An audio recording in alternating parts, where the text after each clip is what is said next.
Hello, we are Group 3 presenting on Disney Case Part A. The Disney Company is a takeover target because it has a proven track record of success and its core business assets, animated movies, and character development. It can be leveraged to create substantial value and synergies. Disney's success has come from leveraging its animated movies and characters to create additional value and revenue. This includes its theme parks and resorts, movie sequels, and promotional products.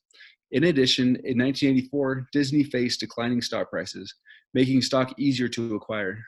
This may be attributed to its declining net income and increased debt-to-equity ratio. Therefore, due to the historical success and strong estimated future profits generated by current assets, Disney is a target for a takeover.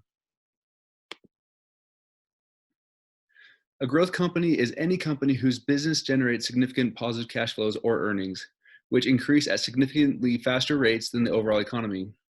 Historically, Disney has been a growth company. From 1971 to 1983, it has consistently beat the S&P 500, a measure of the general market. Over time, it has leveraged its intellectual assets to enter new markets, creating unprecedented growth. Disney's major revenue contributing business segments consist of entertainment and recreation, motion pictures, consumer products, and real estate. A comparison of these major contributors is helpful in the analysis of Disney's overall competitive position. The estimated probable minimum library values table provides some valuable insight to their relative competitive position, but doesn't provide the entire picture, as this comparison shows that they were among the lowest in the industry at $275 million. An impressive value calculation that should be considered is the value per feature. Disney's value per feature amounts to $1 million, whereas their closest competitor, Paramount, was calculated to be approximately $390,000. Of other revenue-generating segments, the entertainment and recreation sector have proven to be the most significant.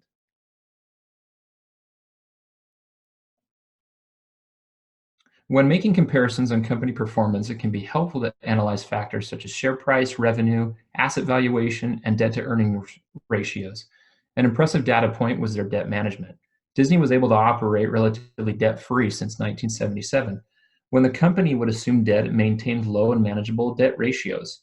It was also able to successfully fund its growth through its free cash flows. Much of the cash generated for the organization was driven by success in their theme parks, as the cash provided served to fund needed growth. Significant revenues generated through their theme park channels, in accordance with the Disney brand, merited significant premiums. Consumer products were stated as being one of the most potentially profitable sources of value, amounting to 3 to 3.5x revenues. Lastly, in film, studio, and cable, it was estimated that the worth could be somewhere between 2 to 2.5 times the current revenues. In response to Steinberg's offer, Disney should accept or reject the green mail based on their financial and business premise for where they intend to be. It is important to note that Disney executives hold a fiduciary duty to their stakeholders, thus they need to act in their best interests in order to maximize shareholder value.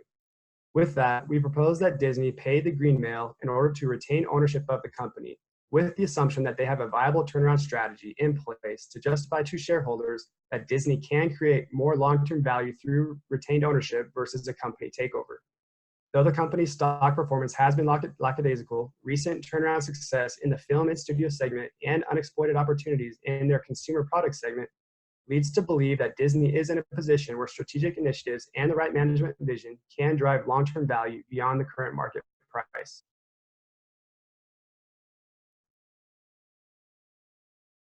Saul is greedy, and it is likely that he will currently settle for a repurchase price at or above his takeover offer of $72.50 per share. His 10% stake is currently distributed across 4.2 million shares at $63.25 per share. If Disney repurchases from Saul at his desired price of $72.50 per share, the total buyout cost will be $304 million. However, we believe that closing the Gibson acquisition will further dilute Saul's overall stake to less than 9%.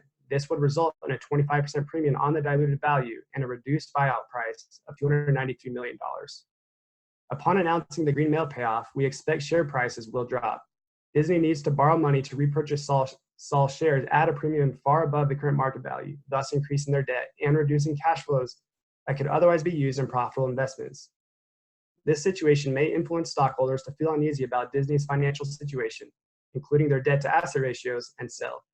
Disney should anticipate this drop and portray to shareholders what business strategies they will implement moving forward, specifically in regards to animation, and how retained ownership of the company will accrue stronger long-term value compared to a company takeover.